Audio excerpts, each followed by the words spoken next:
लेकिन paper leak का record जरूर ये सरकार बनाएगी। ये मंत्री जी रहेंगे तो न्याय नहीं मिलेगा बच्चों को। Now the minister has blamed everybody except himself. महोदय, मैं आपका धन्यवाद देना चाहता हूं। देश के बहुत महत्वपूर्ण सवाल पर आपने मुझे पूछने का समय दिया है। अध्यक्ष महोदय, ये सरकार किसी और का रिकॉर्ड बनाए न बनाए, लेकिन पेपर लीक का रिकॉर्ड जरूर ये सरकार बनाएगी।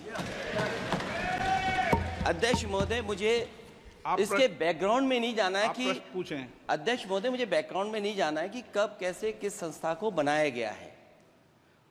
पूरे देश के छात्र इस पे आंदोलित थे। लगातार अखबार और सीबीआई की जांच के बाद चीज़ें सामने आ रही हैं, लोग पकड़े जा रहे हैं, जेल भेजे जा रहे हैं। मैं अध्यक्ष महोदय आपके माध्यम से पूछना चाहता हूं मंत्री जी से, क्या सेंटर वाइज जिन बच्चों को सबसे ज़्यादा नंबर मिले हैं, क्या उसकी सूची जारी करेंगे?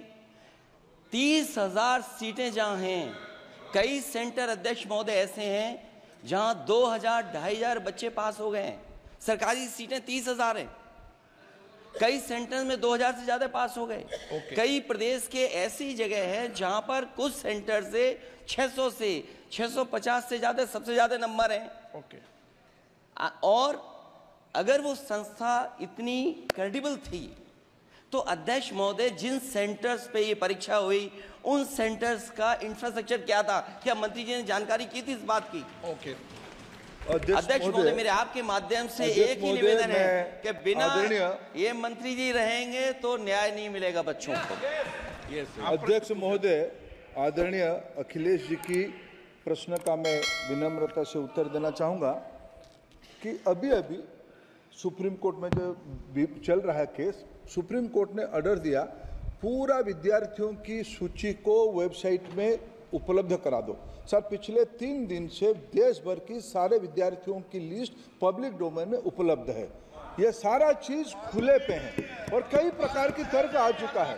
सर, मैं एक अभी उसमें केरल के विद्यार्थी भी अच्छे किए हैं। क्या हम ये कहेंगे भी वहाँ भी कुछ गड़बड़ी हुई थी?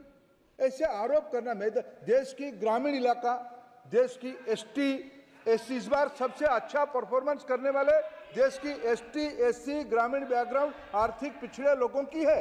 क्या हम उनकी मेधा को हम चुनौती देते हैं? और बाकी रहा क्वेश्चन पेपर लीक की, सर मैं शुरू से मेरा एक स्टैंड रहा, राजनीति नहीं करना, लेकिन अखिलेश जी जब वहाँ दायित्व में थे उस सूबे की, सर सारे सूची है कितने बार उत्तर प्रदेश में क्वेश्चन पेपर लीक हुए हैं। Speaker sir, it's obvious to the whole country. It's obvious to the whole country that there is a very serious problem in our examination system. This is not just a question of NEET, it is in all the major examinations. Now, the minister has blamed everybody except himself, right? I don't even think he understands the fundamentals of what is going on here. आप प्रश्न क्या है आपका? आ रहा हूँ sir. ये मैं question को सेटअप कर रहा हूँ। इसलिए प्रश्न पूछता हूँ।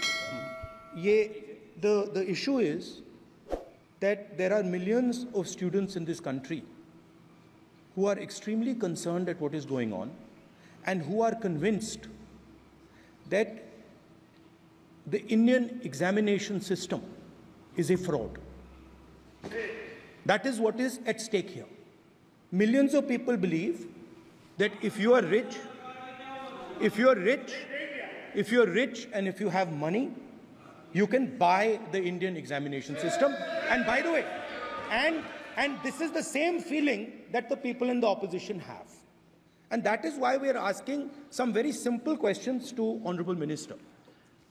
Number one, as this is a systemic issue, what exactly are you doing to fix this issue at a systemic level? Yes.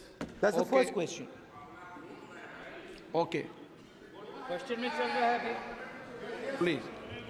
अब मैं मंत्री जी, मैं एक बार बोल दूं इस बात पे।